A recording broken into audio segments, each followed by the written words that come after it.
जय श्री कृष्णा। आज मैं आपको प्रत्यय के बारे में बताऊंगी और प्रत्यय में भी क्षत्रिय प्रत्यय के बारे में बताऊंगी। तो क्षत्रिय प्रत्यय में क्या होता है कि परीक्षा में जब शब्द आते हैं तो बच्चे कंफ्यूज हो जाते हैं कि कौन सा प्रत्यय है। तो मैं आपको एक सरल तरीका बताती हूँ कि कैसे पता चले कि ये क्षत्रिय प्रत्यय है। तो देखिए, मैंने कुछ उदाहरण लिखे हुए हैं।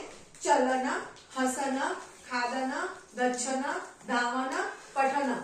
ये मोस्ट इंपोर्टेंट उदाहरण है जो कि ज्यादातर परीक्षाओं में पूछे जाते हैं। इसमें सिर्फ क्या देखना है, एक तो देखना है कि न उसमें हलंत आना जरूरी है। अगर हलंत नहीं आता है तो वो क्षत्रिय प्रत्यय नहीं होता है। और दूसरा, 3 वर्ड ही है, इसके अंदर सिर्फ 3 वर्ड ही है, चौथा वर्ड नहीं है। 4 वर्ड में ये नहीं है। ये जो च है वो आधा है, पूरा नहीं है, इसलिए ये पूरे वर्ड में नहीं आएगा।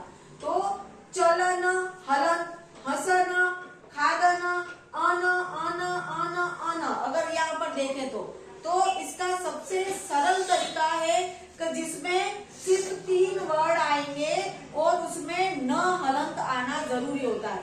जैसे ही न हलंत आ जाता है और यदि इसके आगे आप देखने जाओगे तो इसके अंदर से अ स्वर निकलता है, तो अन।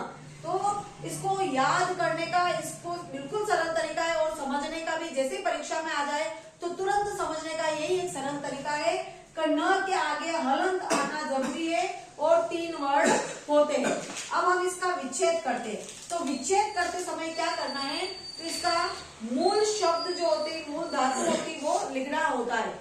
अब चलना यानी इसकी मूल धातु होगी चल। चल आते ही न और न नहीं लिख करके हम लिखेंगे क्षत्रिय प्रत्यय। हंसना, हंस, मूल धातु है हंस प्लस क्षत्रिय प्रत्यय। खादना, मूल धातु है खाद, खाद यानी होता है खाना, क्षत्रिय प्रत्यय। गच्छना, गच्छन तो शब्द रूप चलता है लेकिन इसकी मूल धातु होती है गम, गम यानी जाना और प्लस क्षत्रिय प्रत्यय।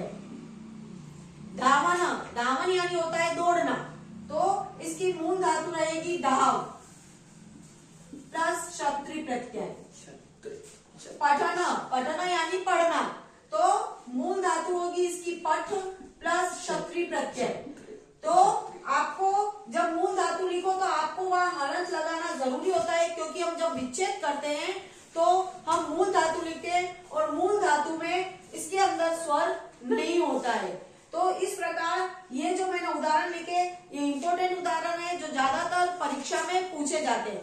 कितनी बार जब 10th बोर्ड के पेपर होता है तो उसमें इस टाइप से भी क्वेश्चन पूछे जाते हैं।